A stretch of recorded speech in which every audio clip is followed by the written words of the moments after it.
Hi everyone, welcome back to one more me vlog. ఈరోజైతే నేను మీ ముందుకి ఒక మంచి కర్రీ పాయింట్ స్టైల్లో ఉండే బెండి ఫ్రైని చూపించబోతున్నాను. చాలా టేస్టీగా ఉంటుంది అండ్ చాలా క్రిస్పీగా కూడా ఉంటుంది. ముందుగా మనం కొంచెం వెజిటేబుల్స్ బెండకాయ మొత్తం ఫ్రెష్ చేసుకొని బాగా వాష్ చేసుకొని వాటర్ లేకుండా తుడిచేసుకొని కట్ చేసుకొని పెట్టుకోవాలన్నమాట. తర్వాత వచ్చేసి నేను ఒక ప్యాన్లో ఆయిల్ వేసేసి బాగా ఫ్రై చేశాను అన్ని బెండకాయల్ని.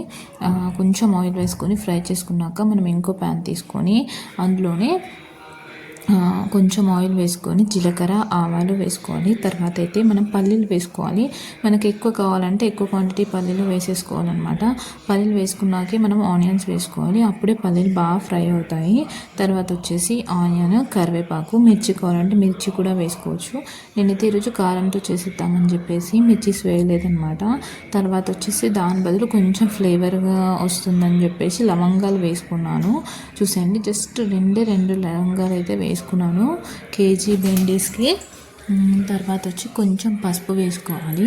పసుపు బాగా వేగిపోయాక కొంచెం అల్లం వెల్లిగడ్డ పేస్ట్ వేసుకున్నాను. అల్లం వెల్లిగడ్డ పేస్ట్ అయితే మనం ఇంట్లో పెట్టుకున్నదే బాగుంటుంది అనమాట. నేనైతే చాలా టైమ్స్ బయట డీమార్ట్లో దొరికే అల్లం వెల్లిగడ్డ పేస్ట్ని వాడేదాన్ని. బట్ ఎందుకో టేస్ట్ అంతగా బాగా అనిపించట్లేదు అని చెప్పేసి ఇంట్లోనే అల్లం, ఎల్లిపాయలు అండ్ కొంచెం పసుపు అండ్ సాల్ట్ కూడా వేసుకొని పట్టుకుంటాను. టేస్ట్ అనేది బాగా వస్తుందన్నమాట. కొందరు పసుపు వేసుకోరు, మేమైతే పసుపు వేసుకుంటే తొందరగా ఖరాబ్ కాదు అని చెప్పేసి సాల్ట్ కొంచెం పసుపు అయితే వేసుకుంటాము.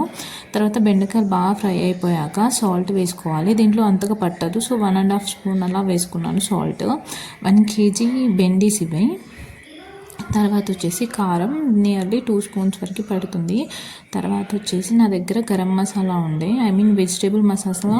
మనకి ఎవరెస్ట్ది వెజిటేబుల్ మసాలా బాగుంటుంది, సబ్జీ మసాలా అని దొరుకుతుంది మీకు ఎక్కడైనా సరే, రత్నదీప్లో కానీ. అది చాలా టేస్టీగా ఉంటుంది. ఇది ఒక చిన్న టిప్లా యూజ్ చేసుకోవచ్చు, ఎందుకంటే అది వేసుకుంటే మాత్రం బాగుంటుంది. నేను అన్ని పొడిలు ట్రై చేశాను, కానీ ఎవరెస్ట్లో మాత్రం సబ్జీ మసాలా చాలా బాగుంటుంది. ఒకసారి ట్రై చేసి చూడండి అండ్ కామెంట్స్ కూడా చేయండి ట్రై చేశాక ఎలా ఉందో. తర్వాత వచ్చేసి నేను ధనియాలు కొంచెం రోస్ట్ చేసుకొని పొడి చేసుకొని పెట్టుకొని ఉంచుకుంటాను అనమాట. అప్పట్లో అసలు వేసేదాన్ని కాదు ఇవన్నీ, బట్ టేస్ట్ అసలు కుదరట్లేదు అని చెప్పేసి ఒకసారి ట్రై చేస్తే ఇవన్నీ వేసాక బాగుంటుంది. సో నేనైతే ధనియాలు కొంచెం మిక్సీ పెట్టుకున్న పొడిని కూడా అందులో యాడ్ చేసుకున్నాను.